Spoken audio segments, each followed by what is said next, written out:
नमस्कार दोस्तों, आप सभी का स्वागत है short and out 2.0 YouTube channel पर। Rajasthan high court Hindi steno से संबंधित डिक्टेशन प्राप्त करने के लिए आप हमारे चैनल को सब्सक्राइब करें तथा वीडियोज को लाइक एवं शेयर करें। चलिए डिक्टेशन स्टार्ट करते हैं। डिक्टेशन स्टार्ट होगी 5 सेकेंड बाद।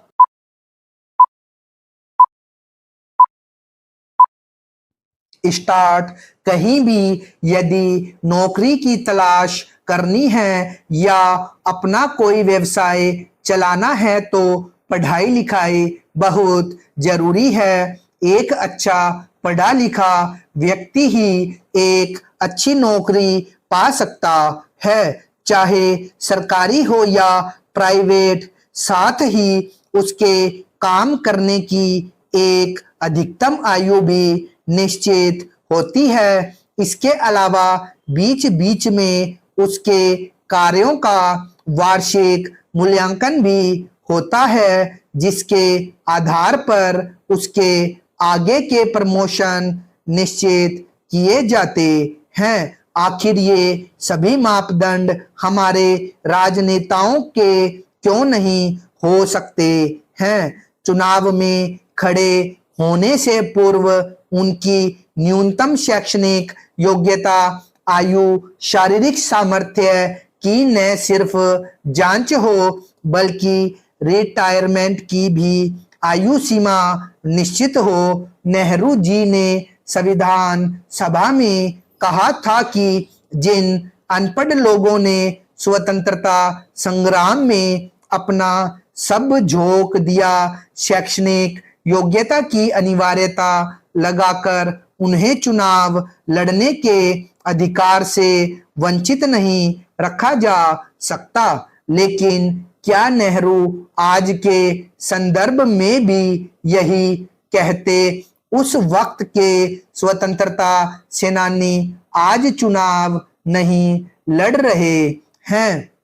1947 से 2017 के मानव संसाधन में अंतर भी आया है। उस वक्त देश की बड़ी संख्या के लिए संसाधन मुहैया नहीं थे, तो देश को यह हक भी नहीं था कि इस तरह की कोई अनिवार्यता थोपी जाए। तब देश के लोग 90 साल तक आजादी के लिए जूझ रहे थे। साक्षरता दर 12% थी। आज माहौल अलग है, काफी संसाधन बेहतर है। देश की साक्षरता 74% के आसपास है। ऐसे में क्या न्यूनतम शैक्षणिक योग्यता 8वीं पास भी नहीं रखी जा सकती है? कुछ राज्यों ने ग्राम पंचायतों के चुनाव के लिए शैक्षणिक योग्यता अनिवार्य कर दी है, लेकिन वह भी 5वीं, 8वीं और 10वीं पास तक ही है। उत्तराखंड में भी अब अधिकतम 2 बच्चे और न्यूनतम 8वीं पास की शर्त पूरी करने वाले ही प्रधान का चुनाव लड़ सकेंगे। पंचायती राज विभाग त्रिस्तरीय पंचायत चुनाव लड़ने वाले प्रत्याशियों के लिए शैक्षिक योग्यता निर्धारित कर दी है। राजस्थान एवं हरियाणा सरकारों ने वर्ष 2015 में अपने पंचायती राज कानूनों में संशोधन कर पंचायत चुनाव में लड़ने के लिए न्यूनतम शैक्षणिक योग्यता निर्धारित की थी। राजस्थान विधानसभा ने पंचायती राज विधेयक 2015 में पारित किया था, जिसमें पंचायत समिति का चुनाव लड़ने के लिए उम्मीद का 10वीं परीक्षा तथा सरपंच के लिए कक्षा 8 तक का अध्ययन करने की न्यूनतम अनिवार्यता रखी गई है। बाद में हरियाणा ने भी इसी तरह का कानून बनाया।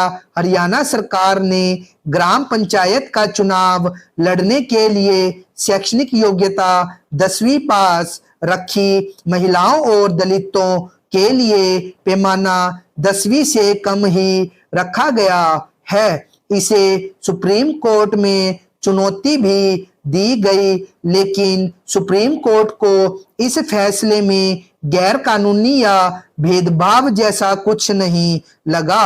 हालांकि यह फैसला 2 जजों की बेंच ने ही दिया था। इससे पहले भी कई बार सुप्रीम कोर्ट ने विभिन्न फैसलों में कहा है कि चुनाव लड़ना कानूनी अधिकार है, संवैधानिक नहीं। कुछ फैसलों में इसे संवैधानिक भी कहा गया है, लेकिन राजबाला व स्टेट ऑफ हरियाणा में सुप्रीम कोर्ट ने ग्राम पंचायत में न्यूनतम शैक्षणिक योग्यता को सही ठहराया। इस फैसले की आलोचना भी हुई, जिसमें मुख्य बिंदु यही रहा कि एक बड़े तबके का चुनाव लड़ने का अधिकार छीन लिया गया, लेकिन यह अधिकार किसी मौलिक अधिकार का उल्लंघन नहीं है और न ही इसे कोई साबित कर पाया। स्टॉप।